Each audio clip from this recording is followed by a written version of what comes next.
नमस्कार, बहुत स्वागत है आप सभी का। आप देख रहे हैं आपका प्रोग्राम कहानी कुर्सी की। मैं हूं सौरभ शर्मा, रोज की तरह आपके साथ हर्षवर्धन त्रिपाठी जी, विजय त्रिवेदी जी, समीर चौगांवकर जी और प्रोफेसर संगीत रागी जी हमारे साथ स्टूडियो में। आप सबका बहुत बहुत स्वागत। और एक चीज मैं शुरुआत में ही कहना चाहता हूं, आप सबका बहुत धन्यवाद। आप लोगों ने इस प्रोग्राम में हमारे मेहमानों की, उनकी कमेंट्स की जो कवरेज हम कर रहे थे बिहार के इलेक्शन की, आपने उसको पसंद किया। आपके बहुत सारे मैसेजेस हमें मिले और आप सबको बहुत बधाई संदेश व्यूअर्स ने भेजे हैं कि यहाँ जो हम लोग बात कर रहे थे लगातार 2 महीने से बिहार के इलेक्शन की, जिस तरीके से हमने उसको ट्रैक किया वो बिल्कुल 100% सही हुआ। लोगों ने आपके पर्सनल जो कॉमेंट्स आप कहते थे वो याद दिलाए हैं सोशल मीडिया पर कि संगीत जी ये कहते थे, समीर जी ये कहते थे, हर्षवर्धन जी, विजय जी ये कहते थे। तो मुझे लगता है कि इस पर हमको की बात संतोष लेना चाहिए, ज्यादा जिम्मेदारी के साथ और आगे जी। बिल्कुल बिल्कुल बिल्कुल, जो कि जिस काम के लिए हम हैं वो ठीक से कर पाए। तो अब आपको बताते हैं आज हम क्या करेंगे। देखिए, कल जो हुआ है ना बिहार के अंदर, इसके लिए बहुत सारे मैं देख रहा हूँ संज्ञाएं, विशेषण जो है दिए जा रहे हैं कि साहब सुनामी थी, नहीं तो ये था, ये तो वो था। मैं कहता हूं ये चुनावी संहार था, ऑब्लिटरेशन जिसको कहते हैं ना, मतलब बर्बाद कर देना। सुपड़ा साफ है, क्योंकि शब्द ज्यादा इस्तेमाल होता है तो मैं वो नहीं करना चाह रहा था। लेकिन जो हुआ उसमें बचा क्या? लोग इसकी तुलना जो है 2010 से कर रहे हैं। मैं वो भी करने से बचना चाहता हूं, क्योंकि उस वक्त भी बहुत सी पार्टियां अलग लड़ रही थी। मेरे ख्याल से कांग्रेस पार्टी उस वक्त महागठबंधन का हिस्सा नहीं थी, ये छोटी छोटी पार्टियां नहीं थी। ज्यादा वोट मिला है इस बार, 10%। बिल्कुल ठीक आपने कहा, 39% वोट था उस बार। इस बार मुझे लगता है ये वोट 47-48% चला गया। 8-9% वोट ज्यादा मिलना, सीटें भले ही 4 सीट 2010 की तुलना में कम मिली हैं, लेकिन उस बाकी हर पैमाने पर यह 2010 से भी बड़ी जीत है एनडीए की। और 2010 के चुनाव में तो नीतीश जी को 10 ही साल हुए थे ना मुख्यमंत्री बने हुए, यहां तो 20 साल हो चुके थे। उसके बावजूद लालू जी के बाद तेजस्वी यादव जी ने कुछ नया, कुछ फ्रेश चेहरा दिखाकर युवाओं को अट्रैक्ट करने के लिए कुछ एक नई अपील भी डाली थी। वादे भी बड़े बड़े हुए थे इस बार। उस सब के बाद कुछ नहीं चला। महागठबंधन ने जो वादा किया, जो कैंडिडेट उतारे, मैं भी आपको एक एक डिटेल दूंगा तो आप हैरान रह जाएंगे। और कल प्रधानमंत्री ने जो कहा कि MY अब वो MY नहीं है जो आपको RJD बताया करती थी, मुस्लिम यादव, अब ये महिला और यूथ है। तो वो बात दिखी, सारी जातियों की दीवारें टूटी हैं, हर जाति की दीवार टूटी। इसका मतलब यह नहीं कि लोगों ने जाति देख करके बिल्कुल वोट नहीं दिया, लेकिन जाति ही देखकर वोट दिया, ऐसा बिल्कुल भी नहीं है। ठीक लाइन है। और यह मैं आपको बताऊंगा, आज मैं आपके सामने इस बात को प्रूव करूंगा। नरेंद्र मोदी और नीतीश कुमार की जोड़ी ने कल यह साबित कर दिया कि देश की यह सुपरहिट जोड़ी है। अब सरकार बनाने का काम शुरू होगा, मुख्यमंत्री कौन बनेगा इसको लेकर के बहुत सारी चर्चाएं चल रही हैं, लेकिन इसमें बहुत ज्यादा पेच बचा नहीं है। इसके बाद प्रोग्राम में थोड़ा आगे, बीजेपी को इस बार जेडीयू से 4 सीटें ज्यादा मिली। अब नीतीश कुमार मुख्यमंत्री बनेंगे या कोई चेहरा बीजेपी अपनी तरफ से देगी, इसकी भी बात हम करेंगे। वोट गणित की बात भी करेंगे। अच्छा, आंकड़े अब क्या बताते हैं कि हिंदुओं ने एकजुट होकर एनडीए के लिए वोट किया। यह एक तरीका है इसको पढ़ने का, क्योंकि बीजेपी है तो वहां हिंदुत्व एक एलिमेंट हमेशा रहता है। दूसरा, बिहार में मुस्लिम वोटर खूब टूटा, खूब मतलब खूब टूटा। AIMIM के मुस्लिम सांसद ज्यादा हैं आरजेडी से। तेजस्वी यादव का MY समीकरण ध्वस्त हो गया, फेल भी नहीं कहूंगा, ध्वस्त हो गया। यादव वोट बैंक इस बार टूट गया। मुस्लिम कैंडिडेट्स भी आरजेडी से ज्यादा इस बार असदुद्दीन ओवैसी की पार्टी AIMIM से जीते हैं। बिहार में जाति की राजनीति में हर आदमी ने अपनी एक चाल चलने की, अपना जाति के सामने जाति का उम्मीदवार बैठाने की कोशिश की थी। तो मैं उस पर अभी एक सेकंड आऊं, लेकिन पहले हम सबके बीच में कल आपने संगीत जी की बात नहीं सुनी होगी, तो मैं संगीत जी का एनालिसिस पहले एक बार इन पूरे नतीजों के ऊपर सुन लेना चाहते हैं। जी सर। बिल्कुल ही इसका अंदाजा नहीं था सौरभ, बिल्कुल ही इतना लगता था।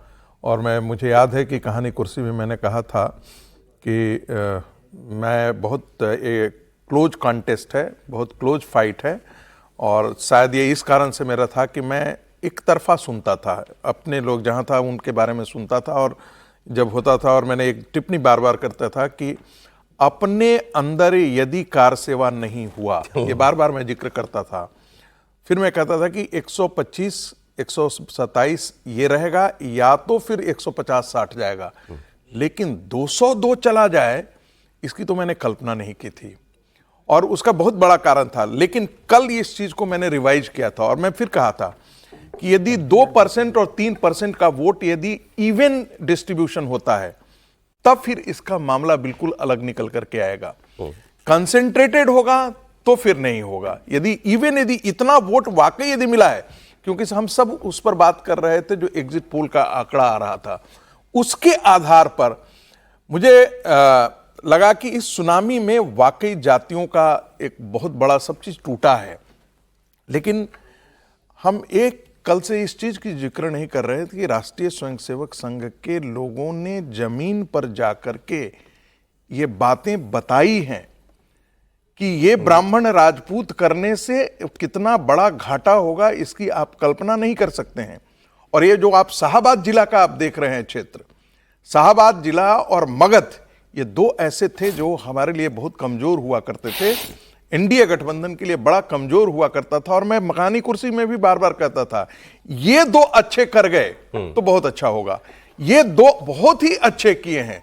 और उसका कारण था कि जमीन पर जाकर के समझाना, बिठाना कि आप जातीय एक कॉन्स्टिट्यूएंसी का जिक्र मैं जानबूझ करके नाम नहीं ले रहा हूं, वहां पर ब्राह्मण वोट कम से कम 42,000 था।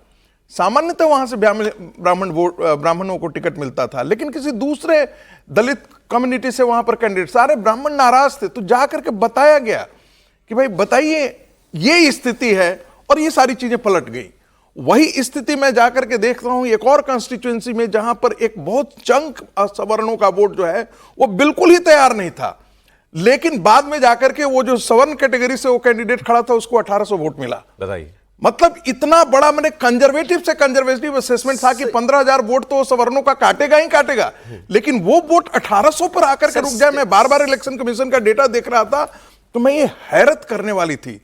कहीं ना कहीं वो सारी चीजें जो है ना जंगल राज ये, लेकिन एक बात मुझे कसक रह गई, और वो कि इस सुनामी के अंदर एक जिन्ना फैक्टर जो है वो तथावत खड़ा रह गया। ओवैसी बात करते हैं सर, बात करते हैं, उसकी भी बात करते हैं। देखिए, लेकिन जैसे आपने बताया ना, सीट बाय सीट कैलकुलेशन, जाति का गणित, अपने मतदाता को स्थानीय स्तर पर समझाना, ये काम हर पार्टी करती है। तो इधर से हुआ तो उधर से भी हुआ होगा, लेकिन जब इस किस्म का नतीजा आता है तो ये माइक्रो मैनेजमेंट वाला चुनाव भर नहीं है, बिल्कुल, ये उससे बढ़कर था।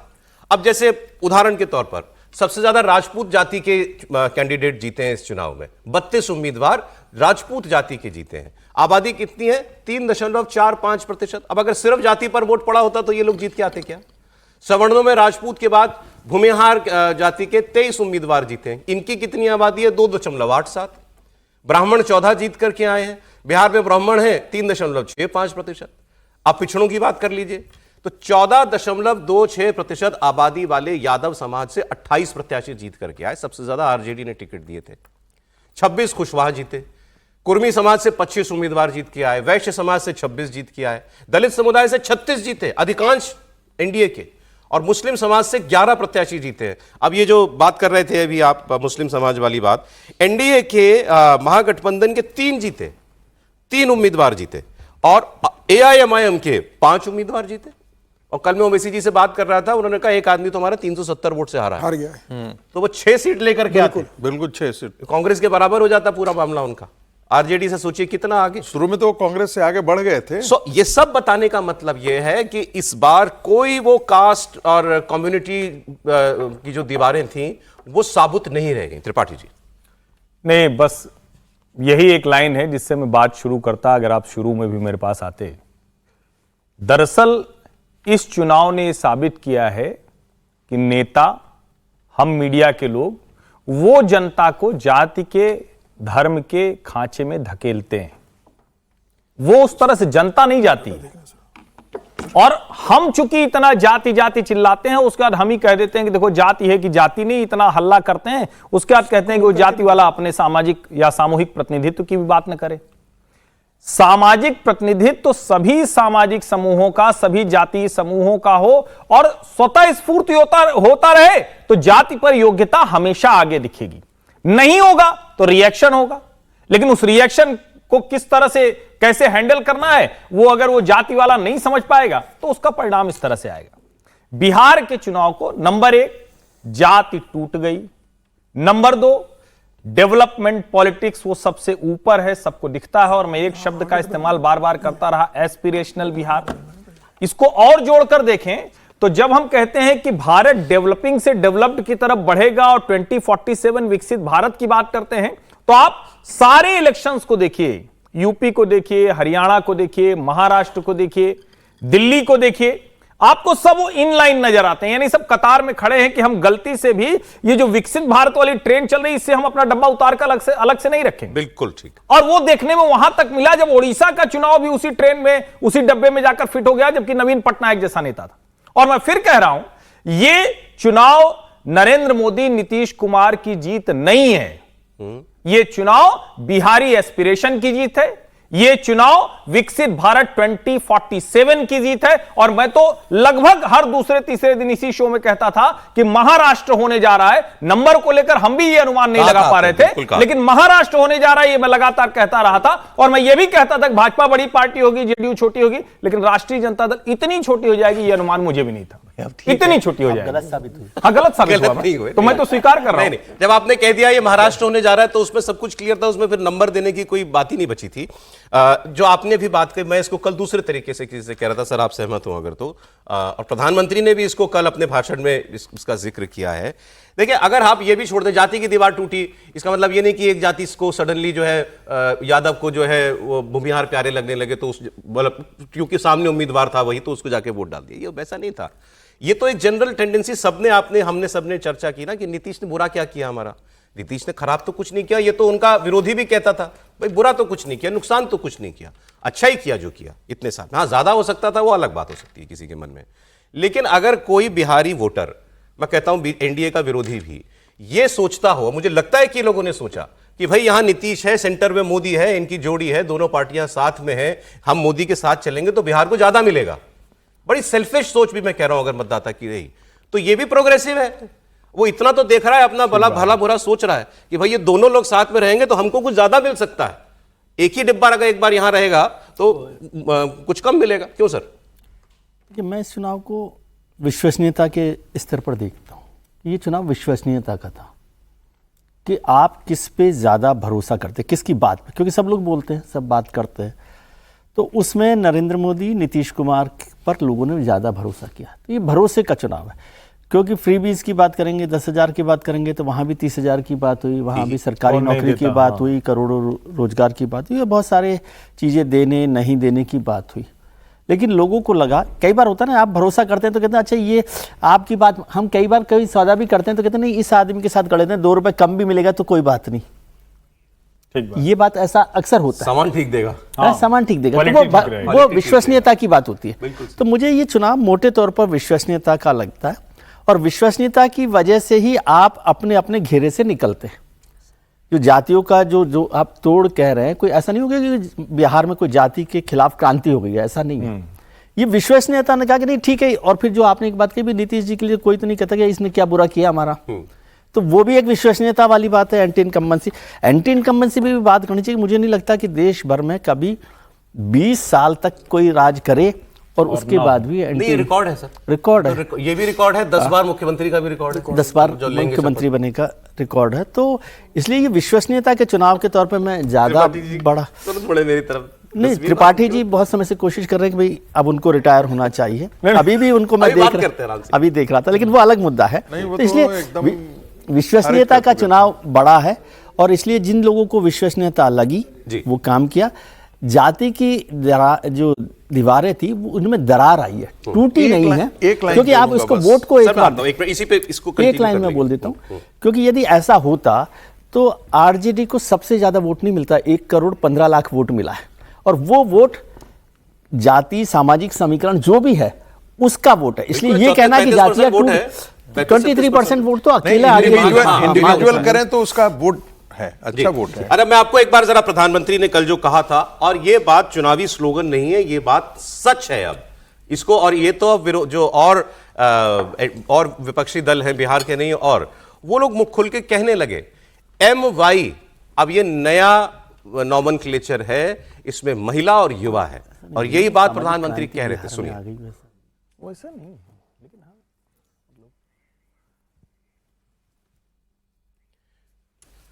मैं उनका बयान मैं आपको सुनाता हूं। बिहार में एनडीए को जो प्रचंड जीत मिली है, इसमें ऐसी ऐसी सीटें एनडीए के खाते में गईं जो आंख मूंदकर आरजेडी और कांग्रेस के दबदबे वाली सीट मानी जाती थी। जैसे समस्तीपुर का बताता हूं आपको, प्रधानमंत्री मोदी ने यहां से अपना चुनाव का मिशन शुरू किया था और वहां 30 साल के बाद एनडीए की वापसी हुई। 1995 के बाद से बीजेपी जेडीयू यहां जीत को तरस गई थी और आखिरकार जेडीयू की अश्वमेध देवी ने यह किला फतेह कर लिया। बनियापुर की सीट पर 30 साल के बाद कमल खिला। दरभंगा ग्रामीण की सीट है, 25 साल के बाद बीजेपी जीती। तो क्या बदल गया भाई? बेलागंज में 20 साल के बाद एनडीए की वापसी हुई। अनगिनत ऐसी सीटें जहां पर दशकों के बाद कोई दूसरा गैर आरजेडी या गैर कांग्रेस का विधायक जो है वो चुन करके आया। और भी बहुत सारा डेटा समीर जी आपको देंगे। ओबरा की सीट, गौरा बोराम की सीट है। समीर जी देखिए, मुझे लगता है कि इस बार जो वोटिंग हुआ है बिहार के अंदर, उसमें सारे जातिगत और वो सारे समीकरण ऐसे ध्वस्त करे कि मतलब आरजेडी और कांग्रेस को कल्पना नहीं होगी। जिस एमवाय समीकरण के दम पर, मतलब यादव की दम पर आरजेडी को लगता था कि आरजेडी का वोट टूटेगा नहीं। आप देखिए 51 यादव उम्मीदवार उतारे थे, आरजेडी ने 8 जीते और भारतीय जनता पार्टी ने 5 उतारे थे, उसमें 4 जीत गए। तो आरजेडी का बड़ा वोट बैंक भी जो टूटा है, उसके पीछे कई बड़े कारण रहे हैं। अगर आप सारे वोटों को अगर देखेंगे और फिर आप जैसे यादव, कुर्मी, कोयरी, वैश्य, सारे वोट एक तरफा जो है वो एनडीए को पड़े हैं। और मुझे लगता है उसका सबसे बड़ा कारण रहा है कि नीतीश कुमार ने जो 2-3 घोषणाएं करी थी। एक तो ये रहा कि नीतीश कुमार की जो योजना रही है वो यादवों को भी उसका बेनिफिट मिला है। अगर आप देखेंगे तो 125 यूनिट बिजली फ्री की घोषणा की थी, वो यादव परिवार को भी 125 यूनिट बिजली फ्री मिली है। इसके अलावा 10,000 रुपये जो नीतीश सरकार ने महिलाओं को दिए थे, उसमें यादव महिलाओं को भी 10,000 रुपये गया था। और नीतीश कुमार की जो योजना रही, प्रधानमंत्री मोदी की जो योजना रही है, वो अक्रॉस द स्टेट सबको मिली है, उसमें कोई ऐसा सिलेक्टिव नहीं था। तो मुझे लग रहा है कि जिस तरीके से प्रधानमंत्री मोदी ने अपील की थी चुनाव के समय, जब समस्तीपुर से प्रधानमंत्री मोदी ने अपना चुनाव प्रचार अभियान शुरू किया, नीतीश कुमार ने जब अपना प्रचार अभियान शुरू किया और अमित शाह ने जब प्रचार की कमान संभाली, तो अमित शाह ने यह कहा कि इस बार भाई किसी जाति के इसमें नहीं पड़ना है, कौन आपके लिए काम कर रहा है, कौन आपको सरकारी मदद दे रहा है, कौन सी योजनाएं आपकी गरीबी से बाहर निकालने में मदद कर रही है। ये आप देखिए, नीतीश कुमार का 20 साल का ट्रैक रिकॉर्ड और प्रधानमंत्री नरेंद्र मोदी का 11 साल का आप ट्रैक रिकॉर्ड देखिए। उसके हिसाब से आप तय करना कि आपको जाति देख के वोट देना है कि विकास के नाम पर वोट देना है। और मुझे लग रहा है कि जो प्रधानमंत्री मोदी का 11 साल का जो काम रहा है और नीतीश कुमार का 20 साल का जो ट्रैक रिकॉर्ड रहा है, नीतीश कुमार और मोदी ने मिलकर जो 1-11 हुए, और मुझे लग रहा है उसने ये पूरा जो कहते हैं ना कि सुपड़ा साफ करना, कि 25 सीटों पर आरजेडी को लाकर टिका दिया। कांग्रेस जैसी पार्टी, आप बताइए 6 सीटों पर आके टिक गई है कांग्रेस, जिसमें से 3 सीटों तो कांग्रेस 1000 वोट से कम मार्जिन से जीती है, वरना कांग्रेस तो 3 सीटों पर आकर टिक जाती। और सिर्फ ये नीतीश कुमार का नहीं हुआ, प्रधानमंत्री योजनाओं का 5 सीटें दिखा रही थी, उसमें से 3 पर मार्जिन 1000 से नीचे, बिल्कुल 1000 से नीचे था और एमआईएम उससे आगे चली गई थी। 8वें नंबर पर पार्टी पहुंच गई। मतलब लॉटरी लग गई है, मानिए कि इतनी भी आई है। तो सर वो जाति वाला डेटा आप निकालिएगा जो आप मुझे दिखा रहे थे ना, वो इंपॉर्टेंट है। तब तक मैं बताता हूं आपको, यादव की बड़ी बात चल रही है इस चुनाव में। यादव समाज के 28 कैंडिडेट जो हैं वो चुनाव जीत करके इस बार विधानसभा में आए। अब देखिए, इसमें से एनडीए ने 15 यादव दिए थे, जेडीयू ने 10 यादव दिए थे, 8 जीत गए। बीजेपी ने 8 को उतारा था, 5 जीत गए। चिराग पासवान ने 5 यादवों को टिकट दिया था, इसमें से भी जो है 2 यादव जीत करके आगे आए हैं। और बिहार में आजादी के बाद से 18 बार चुनाव हुए हैं, लेकिन सबसे कम मुस्लिम कैंडिडेट विधायक बनकर इस बार विधानसभा में आए हैं। सिर्फ 11 विधानसभा पहुंचे हैं इस बार मुस्लिम कैंडिडेट जो है। और सबसे खास बात जो है वो ये रही कि इन 11 में से 5 ओवैसी के हैं। 18 मुसलमानों को तेजस्वी यादव ने टिकट दिया था, सिर्फ 3 जीत करके आए हैं। कांग्रेस ने 10 मुसलमानों को टिकट दिया था, केवल 2 जीत करके आए। अब ये भी इंपॉर्टेंट है कि वो जो 5 सीट आई उसमें से भी 2 जो है मुस्लिम कैंडिडेट की वजह से आई है। ये और मैं कल, अब इसमें मतलब यादव वोट मिला आरजेडी को, इसमें कोई शक नहीं है, लेकिन यादव वोट हो, मुस्लिम वोट हो, बिखराव हुआ, टूटे, मतलब ये कोई वहां सोच ये नहीं थी कि ना साहब ये हमारे जीने मरने का सवाल है, तेजस्वी को नहीं दिया तो क्या हो जाएगा। लोगों ने जहां जहां उनको लगा दूसरा उम्मीदवार है, ऐसे एमआईएम में विकल्प दिखा, एमआईएम को दिया। मैं कल ओवैसी जी से बात कर रहा था, इंटरव्यू उनका चल रहा था रात को, तो उनको वो कहने लगे कि साहब ये तो उनसे कहिए जिन्होंने हमको गठबंधन में नहीं लिया कि क्या सोच के नहीं लिया। तो मैंने कहा कि भाई लेकिन एक बात तो सही है, ऐसा तो नहीं कि उनको वोट नहीं मिला, आज भी 34-35% उनको मिले हैं, तो वोट यहीं से तो आया है। तो वो बोले अच्छा किया आपने ये बात बोली, अब जरा एनडीए आरजेडी वालों से कहिए हिम्मत है तो बोलें कि यादव की वजह से हम हार गए, बोले कोयरी कुशवाहा की वजह से हम हार गए, बोले कि हमको अपर कास्ट ने वोट नहीं किया, हमको दलित ने वोट नहीं किया, ये बोल सकते हैं। अगर मुसलमान और मुसलमान ने वोट दिया है तो बाकियों ने नहीं दिया, इसीलिए हारे। तो खुल के बोलो ना इस समाज ने हमको वोट नहीं दिया, उनके मन में टीस है, लेकिन वो बात तो ठीक है त्रिपाठी जी। देखिए, हम लोग जब महाराष्ट्र में वो लड़ रहे थे और विशेष करके उत्तर प्रदेश में वो लड़ रहे थे, तो हम लोग तब भी चर्चा कर रहे थे, और जो मुझे भी जमीन पर दिख रहा था, हम लोग बार बार बात कर रहे थे कि तकरीर तो उनकी खूब मुसलमान सुनता है, और खास करके यूथ वो सुनने लगा। पुराना वाला मुसलमान कहता है कि नहीं भाई, हमारे नेहरू गांधी परिवार का बच्चा है, ये मुलायम सिंह जी का बच्चा है, लालू जी का बच्चा है, वो ऐसे ही बात करते हैं। मुसलमानों के बीच में आप बैठिए तो ये ऐसे ही बात करेंगे कि उनका बच्चा है, वो देखिए हमारे लिए क्या करते थे, तो इस तरह की बात होती है। लेकिन वो जो नौजवान था वो शायद उसका हिसाब हो गया बड़ा, जैसे हम कह रहे हैं ना कि एस्पिरेशनल बिहारी, जो यूथ की बात कर रहे हैं, महिला की बात कर रहे हैं, एमवाई बदल गया, तो जो मुसलमान था वो यूथ में कन्वर्ट हो गया। ये इसको आप समझिए जरा, मुसलमान जो है एमवाई का, वो यूथ में कन्वर्ट हो गया, और उसको ओवैसी जी की बात बहुत ठीक ठीक से सुनाई देने लगी, बड़ी लाउड सी सुनाई देने लगी। उस वक्त ये लोग क्या कर रहे थे कि ओवैसी का इन्होंने मजाक बनाना शुरू किया। हम आप कुछ कहते हैं वो अलग चीज होती है, लेकिन जब कोई पार्टी संस्थागत तौरों पर मजाक बनाती है तो वो लोगों को लगता है, उनकी कॉन्स्टिट्यूंसी कहती है कि अच्छा हमारा नेता इतना हो गया। फिर वो इमरान प्रतापगढ़ी, अब उनकी तो समझ मुझे पता नहीं क्या है, शायरी वगैरह करें, हमारे मूल जिले से आते हैं, बड़ा अच्छा नाम भी आगे प्रतापगढ़ी लगाया हुआ है, लेकिन उन्होंने जाके कहा कि अरे जुबली हिल्स पर तो कांग्रेस का प्रचार कर रहे थे ओवैसी, यहां देखिए वो कह रहे हैं अलग चले गए। अरे भाई, ओवैसी भी तो यही कह रहे हैं कि हम तो आप ही के साथ हैं, हम तो सो कॉल्ड सेकुलर मतों को बंटने नहीं देना चाहते हैं, हम तो भाजपा को हराना चाहते हैं। ये लोग सोचे कि ठीक है, भाजपा को लड़ने के लिए तो हम ही हैं। उल्टा पड़ गया, अनुमान जो है उल्टा पड़ गया। लेकिन अब ये वाला उल्टा पड़ना, इसको आप महाराष्ट्र की एक लोकसभा या विधानसभा सीट या पिछली बार की 5 विधानसभा सीटें, उससे मत जोड़िए। ये ओवैसी के फुटप्रिंट पूरे देश में पहुंचने की गंभीर शुरुआत है। इसको इस तरह पूरे से देश देखें। पूरे देश में, क्योंकि अब जो वो सुन रहा है नौजवान, अब उसने वोट करना शुरू कर दिया। दोनों का फर्क समझिए। राजेश जी को ये बता रहे थे, आप चाहे जैसे देखें, लेकिन ये गंभीर शुरुआत है। मैंने इसीलिए कहा था वो जिन्ना फैक्टर जो आप कह रहे हैं ना, मुसलमानों के ये वाकई ये उनके कान तक के पहुंच गई कि 2%, 3% के एक जाति को ये डिप्टी चीफ मिनिस्टर बनाने के लिए तैयार है। बिल्कुल ठीक।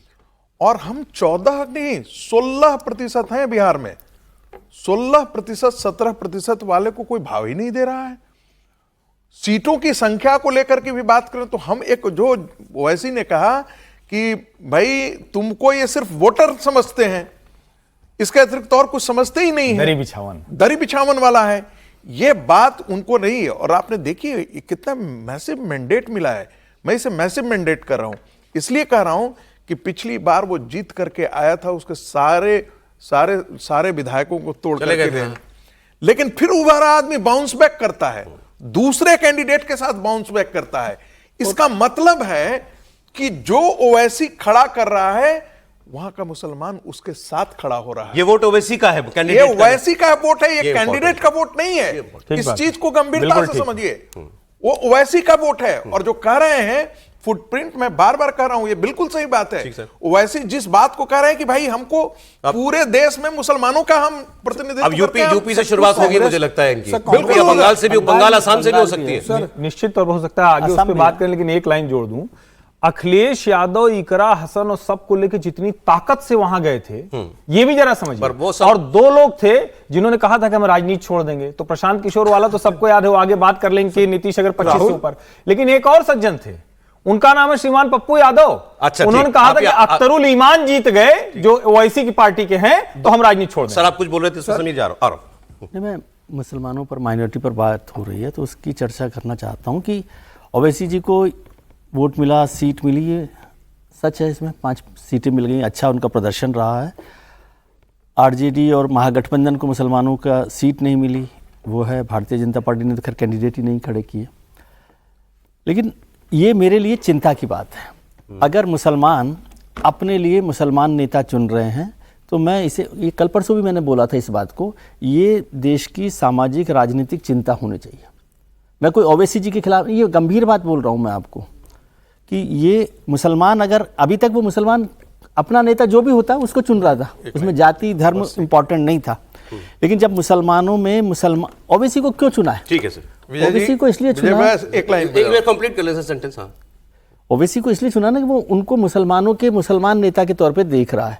तो ये गंभीर चिंता है। ये विपक्ष में जो लोग मुसलमानों की राजनीति कर रहे हैं उनको भी ठीक है देखना सर, ठीक है, चाहिए ठीक है। और भारतीय जनता पार्टी को भी देखना चाहिए। कांग्रेस राहुल गांधी ने कांग्रेस सीटों पर फोकस किया, प्रियंका गांधी ने फोकस किया, कांग्रेस का पूरा फोकस मुस्लिम सीटों पर था। और आप देखिए वाल्मीनगर सीट कांग्रेस 1675 वोट से जीती है और ये चनपटिया सिर्फ 602 वोट से कांग्रेस जीती है। इसके अलावा अगर आप देखेंगे 221 से सिर्फ फारसगंज सीट जो है वो 221 से सीट जीती है। तो ये 3 सीटें अगर कांग्रेस चली जाती तो कितनी रहती? 2 रहती। तो 2 सीटों पे कांग्रेस जीती, वो भी सीटें 12,000 से और ये जीती मुस्लिम है। कैंडिडेट जो है जो बता रहे ये हैं। मुस्लिम कैंडिडेट।